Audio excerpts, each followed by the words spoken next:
Promoto adiswama ya mamunyina ha ebra TETE MMOFRA online TV KASI3BO yensa kana wiabre yede nsem ni nyina bramo na madama muntie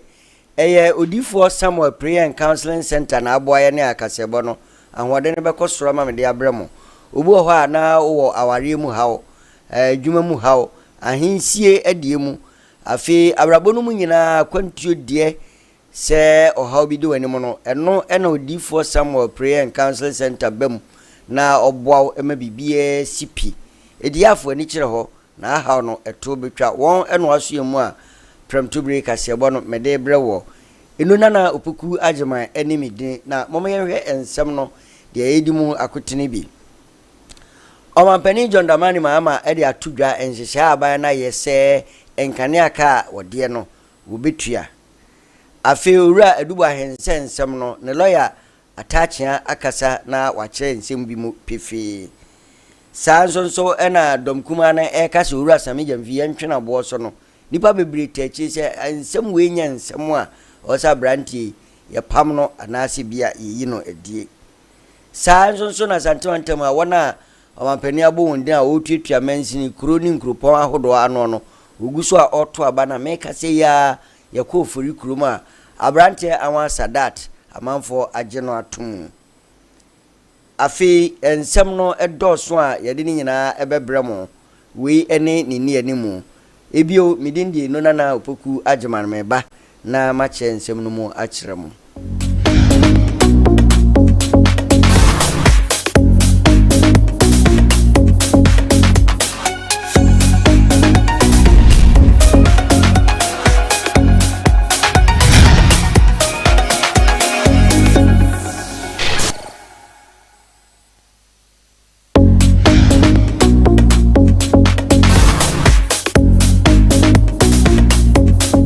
afi abusafo ensem no nkiremu nie omampani John Damani Mahama de atudwa enhyehyɛ aban no aye ma enkane aka emena aban no obetua omampani ekiremu a na niti anye yie ebra na danko akufado free MPP akonwa kese no so ene oman mu nyina no no wagya ne kabone a oba no kureni na eden enti amanfo behwe enkane no bedu baabi ne yadum no kakra ne aso eno ena ebi kyerɛ sɛ na ono kwano no wasan ba die edum so ena asan ba nanso mampani achim se ekwan bia so eka de obetu bi pa nanso obeye de obetimi bia hwiebe enu afie die anim no de na watue ni nyina enkoba se dum so bia bepie omayi mu. On my second coming, we messed up energy sector with debts of almost 2.5 billion owed to independent power producers, to gas suppliers and everybody. And so what the previous government started it, but we're continuing it. They've been trying to renegotiate the debt and then see how we can ring fence it.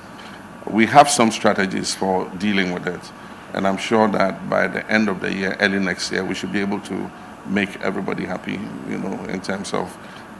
dealing with that debt. We need to clean the slate, but in cleaning that slate, we must look at the whole value chain, because a lot of the problem is coming from downstream, the distribution end, because of the state-owned utility. ECG is not as efficient in collecting revenue. We are experiencing technical and commercial losses of about 40%. And I think it's only a state-owned enterprise that can survive when you are losing 40% of your revenue. And so we are going into the phase of private sector participation in the billing and metering. Abrantia Dubois ena ebra mampani nana dankwa edi ade na oye pani kwanche for that National Signals Bureau ano a chempanyimfo na ekọ ba bi abambo mu won na edika ekọhwe se hoye yenko yemra yemfiri ho no ne ade na owure ekoba se amamu no ekọ awiye no aban a obayi aso ne pachi kufu se eskasem bi fa na nsase a mpo wone ne yere se de omsi chiechi mu na ankoyie we nyina so ma bese na atwemi ni yoku foto won safre na da no koye no wansa mafie omochi ni hye bese na wotwe na ne lawyer atachia wacheche nsemu se mpo enkrate bi pia ne bi no kase abranti o wono kwa no wadi sika bum ne aden na ya de a eye bambofu sika bi no o chichi mu a ekopie monten so enti ebi no kasa. The judge at the last sitting, the judge ordered that he should have his freedom yesterday, and they said they have another matter that they are investigating concerning him. So when he was supposed to have his freedom, by their calculation, they released him midnight and then rearrested him on the basis of the newfound matters they were looking at. But the question is, in the period in which he had the freedom, why didn't they deal with the matter? And they'll leave it till midnight and rearrest him. Is somebody very excited, incarcerating another Ghanaian with all manner of tactics will aid justice, and that is unfortunate. So he's in the custody of Yoko right now? He's come back to Yoko, and I'm going there now for me to come to terms with what is the new matter, what is the new issue, you see, because he's been there all this while, and if there were serious matters of consequence, and he's on bail, huge bail,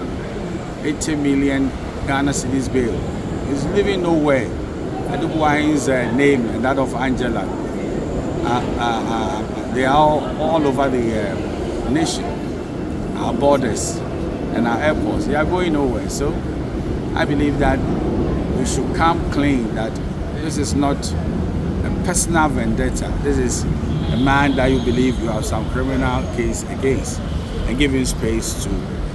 defend himself. And give him also the freedom that now the Supreme Court has decided that there's no case which is not bailable, including murders. Provided always they will exact on you conditions for you to appear before the court to defend yourself. So I do not think we are going to rewrite the criminal jurisprudence of Ghana because of one man. This fresh arrest, does it include the wife and the third accused person? Now, if you hear about say Abrantia Sami Jamfia or da good board ano ebe PMU kumase ebrekrona so na comfort of mame agrada enso eba na wanini hia ye no Sami Jamfi ekope ne ho asem eche mame sika na enye Ghana sika America dollar ni bi ebra Sami Jamfi eyi sika no kama mame ya san de tumi ehwim de aka ne nsem no esoso amanipa bebrebu afu say Abrantia keto ahase ebo brade eden ena Ghana cedi say would kra de otikromans wu ni bi na American dollar na wudi a wanfa nkwachi obi anso se mame agrada asem na gina so ama mame agrada anso aba monten so se obia obepre se yenyi owura Sami Jamfie de no ono so kwan bia so obetimi na wabutu asem no obebutu no empo wasisu pi se sika na ode che no na ya manfo ya obesesa we de akura so waka wonyanwe na ya ndisika nya de wadi obesa akura de bia pi so de Sami Jamfie de abre ni dwom ama manfo nyina hu ni se woye wono papa enti na ebe da ne bone de a ene eni se ebasa nipa dodo na na ekasa Abrantia Sami Jamfie aban no mpam no kura mfiri dibra ekura no no so nanso nipa bebre nso eta na chi se da bi se kobasa de a na bi ekoye se amanyosem ni mutan enti ena ebasa na ekubi ato on Dimbrof kasa movement for change won kasa mafo na yaw enso edena no ato nsem no bia o kire se empodom kuma na ye MPP fo a omo mra se be fie ehye da fresh asem ketwa we pa ho nse ntwofo nsia mu na omo kasa chenchena ayempam no no empo mu ni tumi bia so ombe kasa asem no hunu. What shocks me in this whole brouhaha is the gust of the minority to organize a press conference on this matter. My goodness. The boldness of which they go to sit for the cameras to be on them, for them to speak on this matter, and to call for the head of Sammy Jemfi. You see, the politics of equalization is not something I like to do. But when somebody has not got the moral right to touch on an issue and the person does it with impunity, then you are forced to draw the person's attention to the fact that yesterday you had an opportunity to serve the people. What did you do? Bro, let's the 800, let me add up the $1,000. I just at least in fact, the minority statement, I don't know how they arrive at that conclusion. $10,000. To what extent is $10,000 affecting Ghana's economy? I can't believe $10,000. You think that the possession of $10,000 has a great effect and an impact on Ghana's economy to make the dollar rise from its current 12.89 cedis back to 16 cedis? Is that what we are talking about? And you want to compare this to the effect of someone hoarding in excess of $3 million in the bedroom. Na ochwetwa no ena amamuo mra ma omampani John Dramani Mahama kwan ma oba asantemantam mu ha inkrupon inkruto ene menshira hodo ni nyina oyi wo ma omomeda no ensi na nem wo na mamuo mu ne nipa dodo na akra ka se omampani na de asantemantam de no ache dodo nanso na otwena wieye oye ne ntam de ni nyina ba na se de amamuo mra no esan hye no so omampani bu obi adini sape je assembly members no ehia na omoto aba agini tuma fina na otimi ahye ni dwumadie ase se dwumadie ahyase ewo asantemantam ha uguso a woto aba no a na wato ba bi te se soame kwada so ene emiamia ahodo na mekase ya no ofori krom de ensonso akwa wieye na moma yenko soame ebra wo mu nyina de anokro eto aba na onumunyamfo Frank Owusu ansa omo agi ni tum no na no disem a ode ato ne manfo anim emeli swadi mu soame ibetimi improve infrastructures ibetimi address ibinya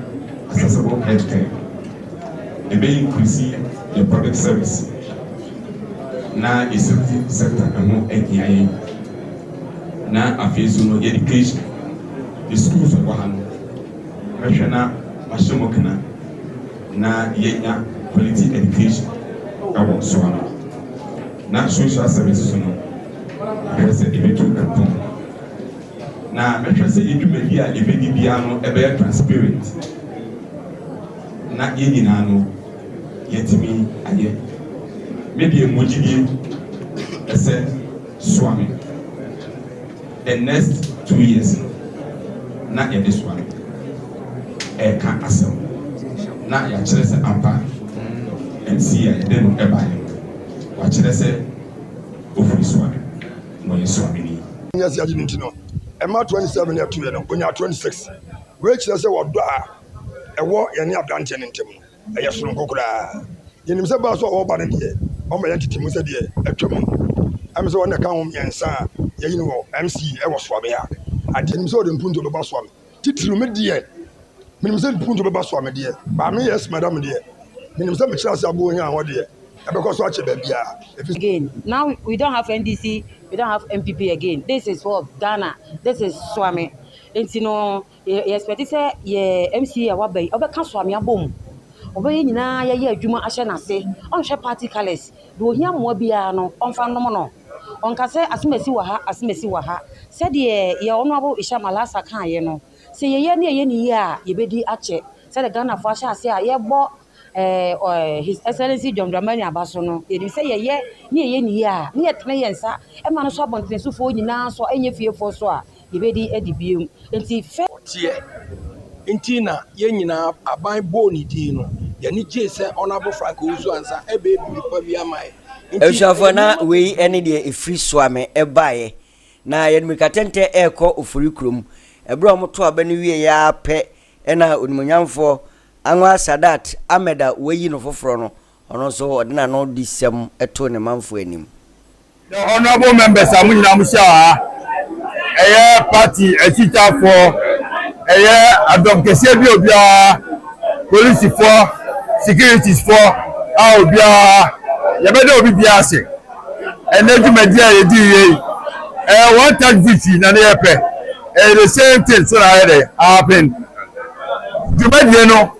resetting Ghana agenda enti de wa quite be fast we ni here there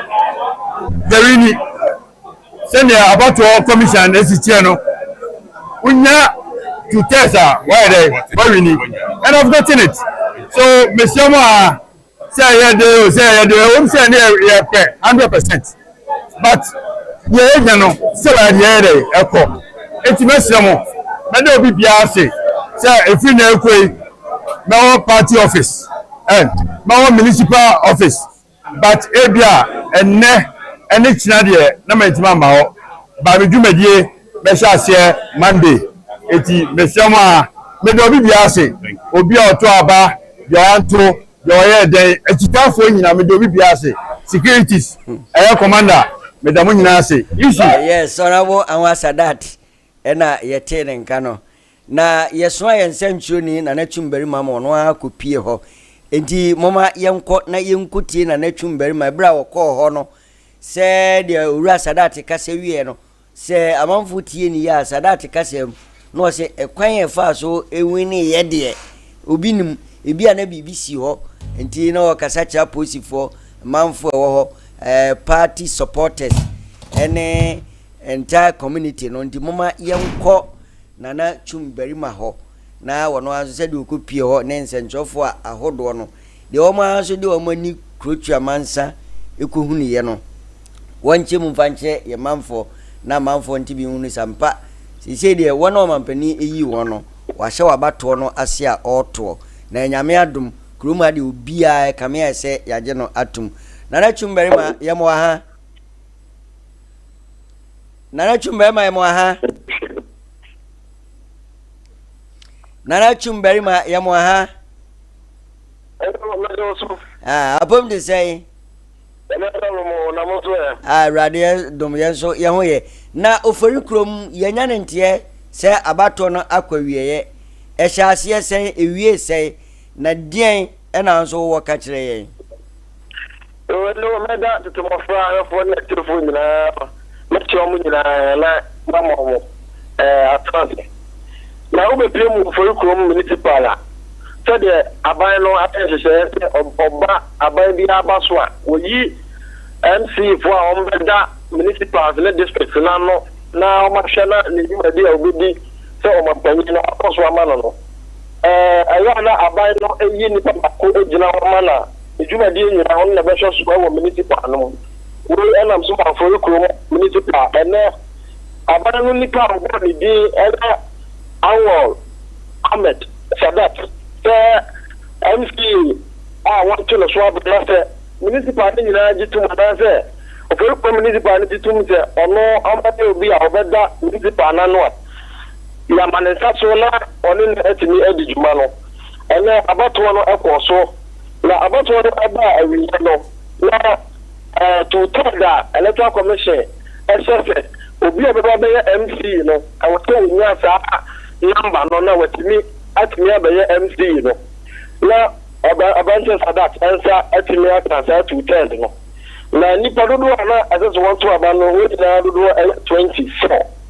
I don't know MC nominee Bako, government appoint nominee Bako, assembly members 15, and presiding head and so Bako. One of the Kabum now, 1 to 2 banana MC, you know. Now, according to na nipa mako 22 one ba be ti ebeto abalo mienu de wetimi amabi na no ko nipa mako 15 and etimi ato akase ampa ye de sadat eto se omeye MC na so na mienu 7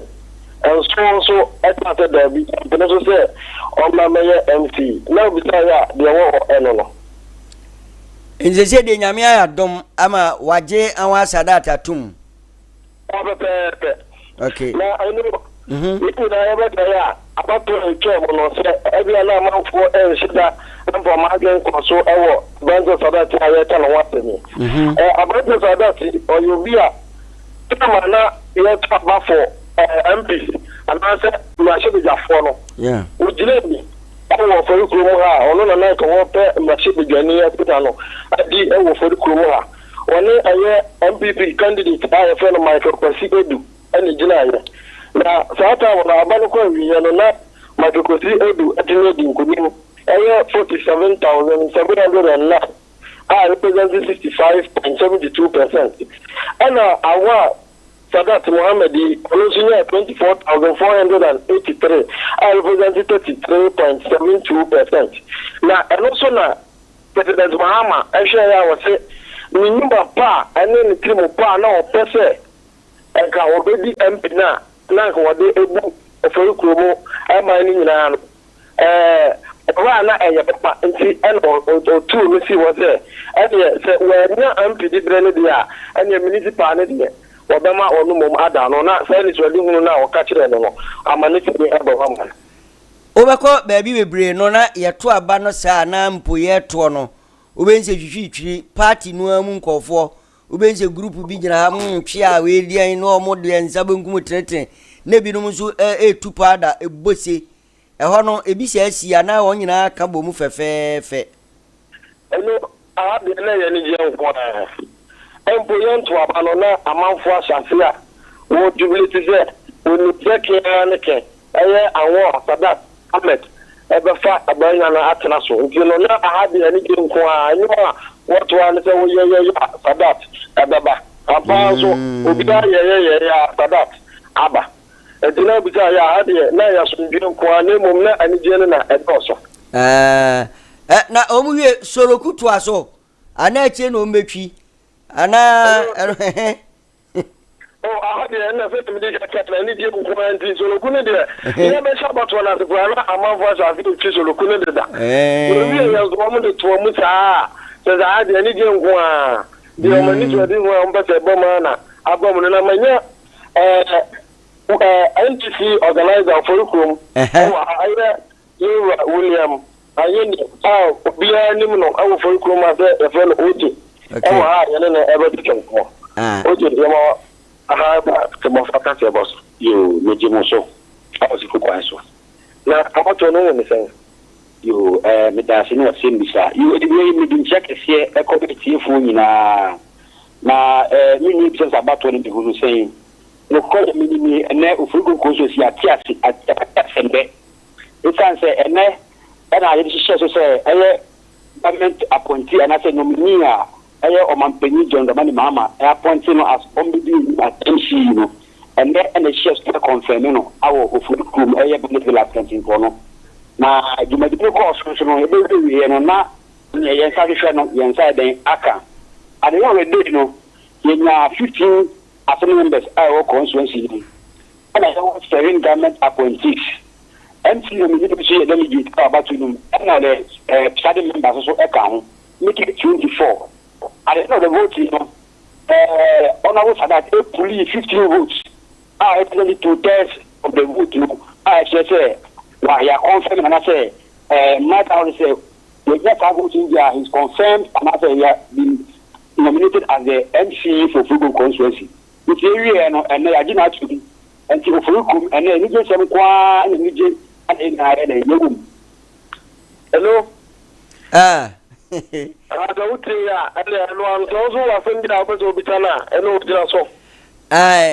Catcher almost say ya da almost say so imagine tum prekope.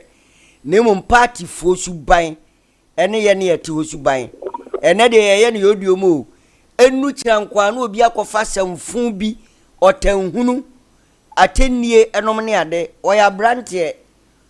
omunyina fo omunyansa omahoden na omunim de nta na chimwa no na oma ne ye ya enya ndisi fo de a nya mpp fo de a Ghana man nyina so ye de a sebe ya ebeboa ye enti ayo wadaroma enti ene na enono okọ ofurikruma owura anwa Sadat Ahmed wajinatum se ono ne MC se de o kire no hello aha na chum eno akiri no enne efahini bio na wo moto saabe ya susu ebi hello oh wafi ahomano so omo tutu bi wo mia bebre asantemantam ha nyina ndi huebe se de o ma hyase no enu fiada de na me gidie kire me se o ma to ni nyina awie enukure ni okwa assemblies ahodo na etan awere ho na nsem wo na me kɔ baabi ani na me pɛ me ho asɛm na me si nyina hini ehwe ho de no kyese ehwa yesi fo ofurukrum na nsem wo me kɔhwɛ wo ma na ma heda kɔhwɛ baabi ba sa kwada so makɔ etan okwa asensamampom nti mo abɛyɛ srem adwuma no aka achi dada bosome enan enum ne yawura mu nti mo nyere mo ho na mo nhye adwuma pase ma manfo hunu se Ghana for to aba maamo a enye life muntia manfo wo formasem na mo nye ne wo mo pɛ na mo baabi wo kora na kane akora mo MC ahodo bi a minim wo mo kwa na de besia de siye no de besia ofra na abaka chepani na baaku bi amje me producer bekai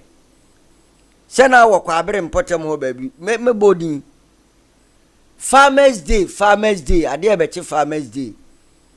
ye fa telephone afre no se yewru adaroma ye nim baabi potia mu di Farmers Day no kwa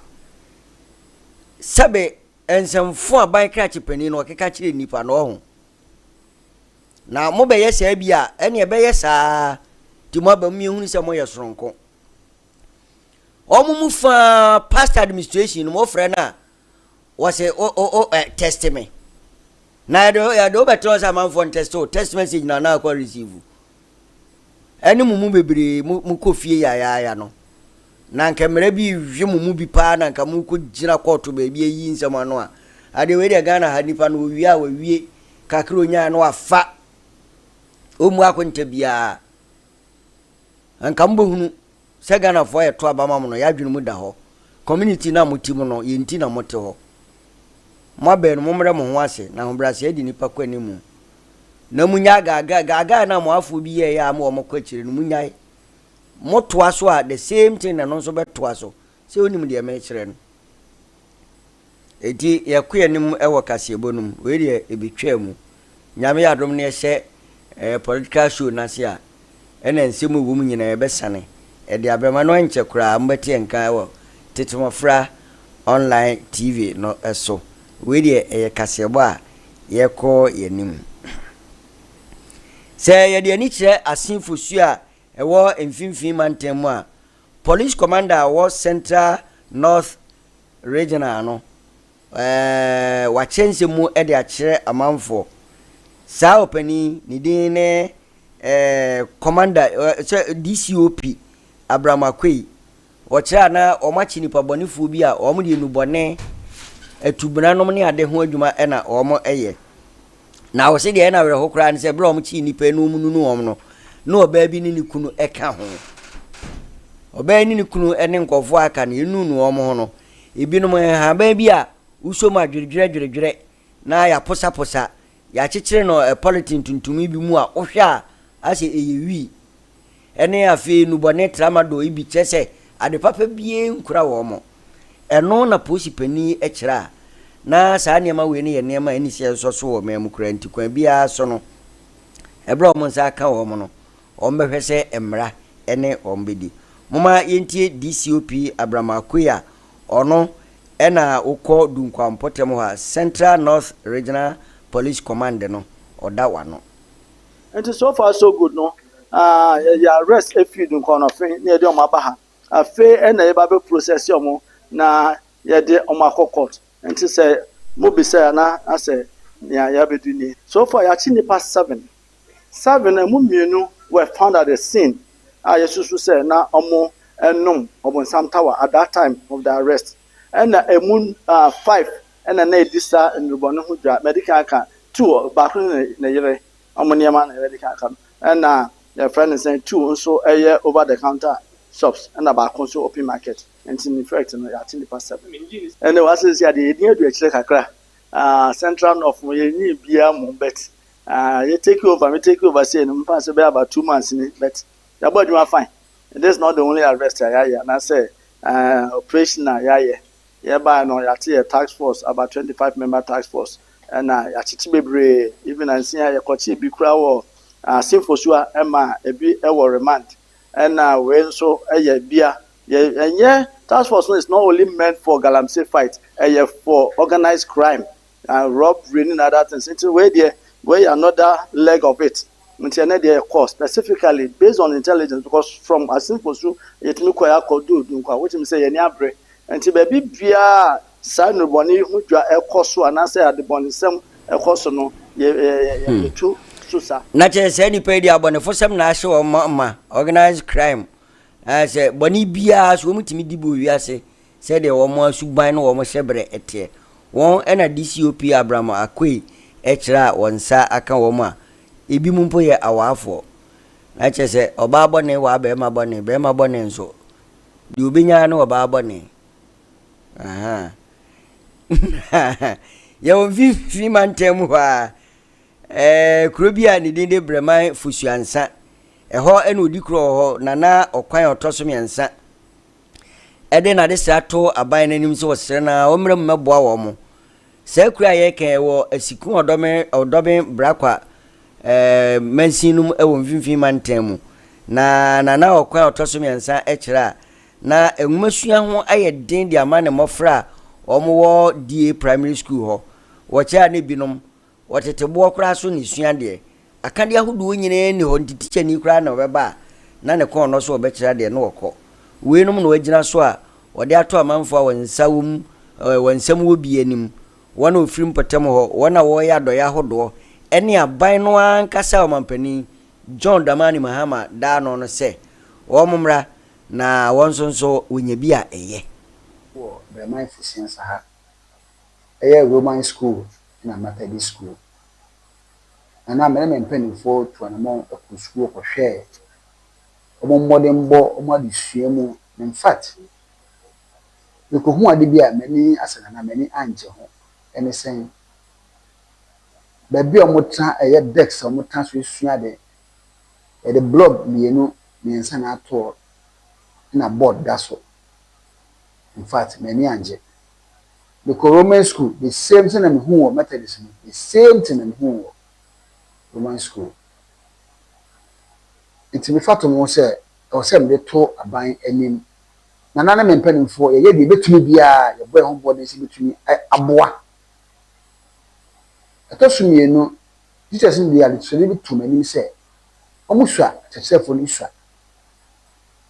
the letter for council so na no ye plead so omo emwae na teacher class abon say empty class na ya na sabe adwene kakra nte be ya teachers no omo tuni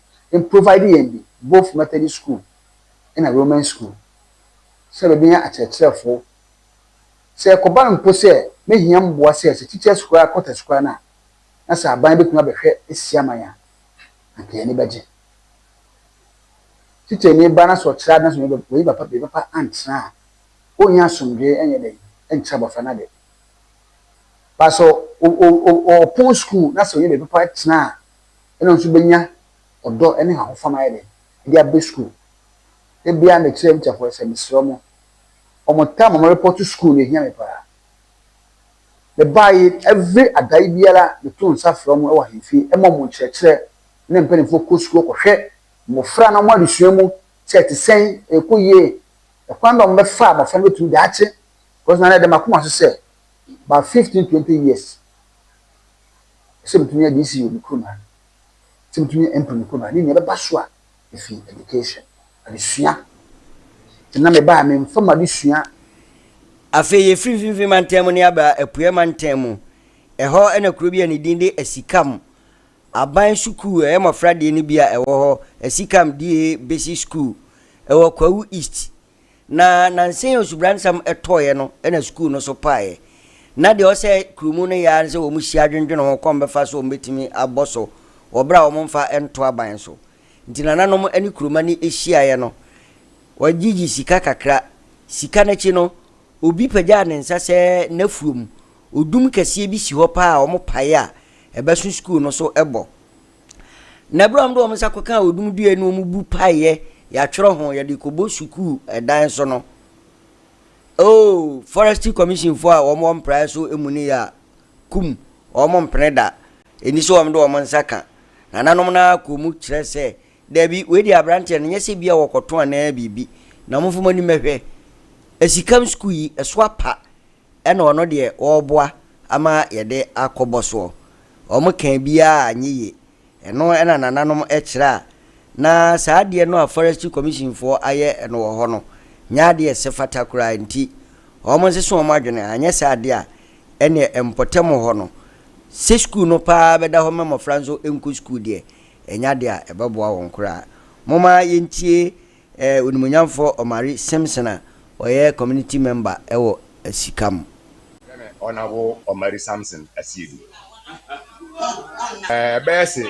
na ɔtwe mienu amiensan ba mienu mu ni nsuo bi tɔ wɔ ha ma mprama ekuye ɛma school dan no so ɛpa primary school asikam die ɛso atu ɛno nti yɛka sɛ yɛde fa aban mu a ɛbɛkyɛ nti nana ɛne committee ɛne ɔman no nyinaa hyiae agi tum sɛ yɛn ankasa bɛfa ato yɛn ho so ɛno nti yɛtwa akwabra no toɔ ɛma ɛma ɛne mema a ɔbaa biara a ɔwɔ kurom ha ɛtua 50 Ghana cedis bɛrima biara ɛtua 100 Ghana cedis yɛma a wɔ akwantuo mu no nso yɛama wɔn aso ate wɔn nso maa ne mmarima no yɛtwa 100 Ghana cedis ɛna ama wɔn a saa bere ya ameno ɛka sɛ nipa no dodoɔ no a ɛna atua ɛsan sɛ yɛpɛ baabi ama nkwara na tena no ɔdomfo bi ɛteeɛ no ɔno nso di mmirika ɛbɛdom yɛ nkyɛnse packet nwɔtwe a meno ɛka sɛ ya no nkyɛnse packet nwɔtwe no egu aha sisi a kuroma sisi a na aka nnua yenim sɛ nnua no wɔ mmara mu no ɛsɛ yɛkɔ forestry na wokɔ forestry adabɛn na yɛbɛpuru paper amount ɛno nti nana ɛde dendan adikurofo a ɛwɔ ha no ana ebinom wɔ mota ɔmo kyerɛ yɛn sɛ obi wɔ dua no bi ɛno nti yɛpɛ patrol ma operatorfo ekobu ɛyɛ odum dua ɔmo apa ya wia ɛnora ɛna yɛkɔfa nnua na ma carpenterfo de agu ɛdan no so ama yɛn ɛna yɛnya ante yɛsɛ forestfo aba ɛbɛfa sɛ obi aba report sɛ yɛbu no dua nana ene nana mpono ahene a wɔyɛ sikamu hene ene ne nkoso hene ɛkɔ ho mprai so forest office ndra ɔmkɔ kan no amaka ene ɔmo asan akɔ afuura no hɔ ɛwɔ duamoa asan aba forest hɔ amaka ɛno nti ɛna yɛse mommra mu mayen na enu mpanifo ani mu mayen sɛ yɛbɔne a yɛayɛ wɔ sikamu ne sɛ yɛ school dan so atu na nkwara anya baabi ntina na yekobu dua apaya bɛbɔ dan so ama nkwara no na forest fo abɛsesa nnua no se ɔmo mpa mayen yasɛm tiawa a ɛma yigina so ɛde frɛ mo no sɛ moma mpanifo asonte mayen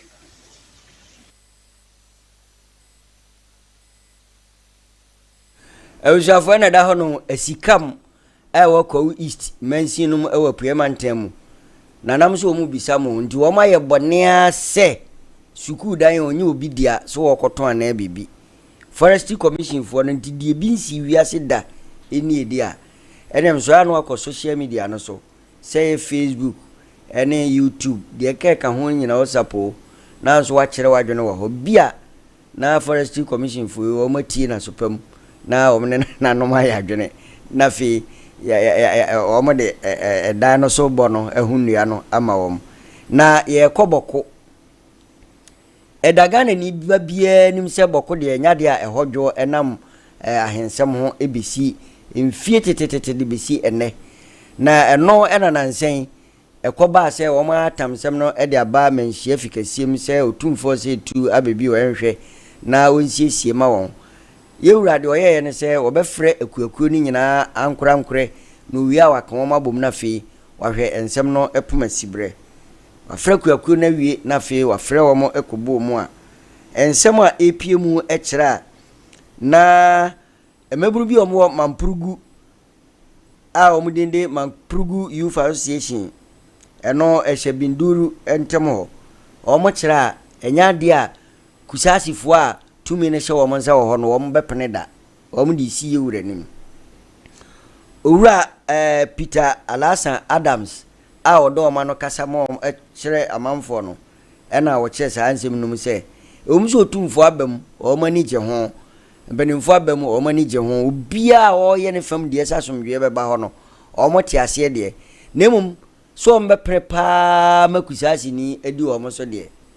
ebi insida mom yenti wono ananum asem Binduri has no the Binduri proper has no leadership. They think that they can submit us to undue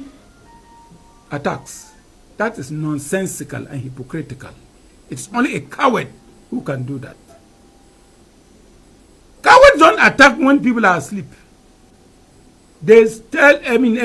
warriors, true warriors do not attack when people are asleep. You tell your opponent, meet me at point A, and he comes forward. Then so you're really a man. Then you fix it there. That's how we fight wars. We don't go into people's homes when they are sleeping with their wives, and then you murder them. So this is why we are we want the international community, the media, the authorities, and people who are not close to the area, who do not seem to understand the issues, to understand. It is not as though we are undermining the efforts of the Otumfo mediation committee. No, nonetheless, never. Early on stated that Mamprushis are very obedient, especially our youth. We are very submissive to elders. And we cannot be bowing down before the Nigeri and rather come to disregard Otumfo. Okay, Mompenia, and say near sa, says sa, no more penesa, and yes, sir. Make I be say Casebono Abbat Newe, Nemum. Odifo somewhere prayer and counseling center na esoye muma kasebui ewie bia sei de bremo e bia na yakwantu mu nsem onko a odi kofio eno ne de wo passport usu du nkran lupri na besuo no na da na fia oyem hyewa no ano nkofo nko manfo kofi na da fia mesro e ba se be ya werho wo ya boka hunagu ko odifo somewhere prayer and counseling center na wohwenyi saa oha no mfiri ho na akwantua edewanim no enye toten obo onso ana ye dwuma mu asem onko a dibre na so se ye de mawo nkoda ba nyina be san ho saa na asidi osi enye wadama anu ye ewo ho ebo onso nso a na ya ware mu de aware no nko aware akwa de bia sem ifiri benkum na bani fifiri benkum ko nifa ho to woda ade na wotama me na yesa obo onso kra na ye hunhun mu de o wa wunim se o koda wa hyehye ho kama ade be chi no obi awro ho so awamfa nche panyiran asembe ni ehu eya hwem ewo odifo Samuel prayer and counseling center ho ebu onso a na gold bi kura na hyemu fie ho enso mu hunu ba bi ehye ena busuani di hia saa odifo be chema mmotu ama somdua be fie ho monso amu 2 mines ya hodo no mines adwuma no tanye ya oyonko do be gbafode fom ho na empare so do be gbafode enti ya ba na odifo ncheche ho akwan obekwa baso de bia obenya osika so na odwuma a oye no wenya emu anigye obo nso aye promise and feel gina ho number o gina ho me de basisi a o me frɛ wani hwe we frɛ na ne phone no akora dum obi na akohwima firi wo yina dwene kora afiri wo so enye kra abrabom nsɛm ahodo ni nyina ɔhawo mu no ɛno no di for some say Fabra ni prayer and counseling center ono nhwemmɔ na wonso wonte de ɛwɔ abrabo a wobom adwada kosifia de bia na ɔyɛ adwuma no pa no nsia ne fa pepepe no atena se no me nsen wi abre no na wapon se ofiri baabi na eba ekumase ya menhia ahembobo no ho traffic light na se wa ejaba family house eno di for Samuel ewo na wachechero akwan etufo ama nso ho ato wa abrabom ene mesro je ne number no egu afidie no nso so ase 0506157020 0506157020 and 0245479724 0245479724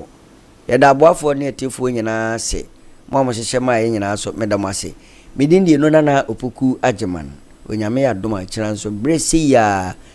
yenom ebehia nemum ya monkai social media handles ni nyina wanya kwantie bi saa bre ya okwa eda ho tie bi na hwe bi na so femu aba ya kire wadwene na yenhunu sɛ de KASI3BO no ekro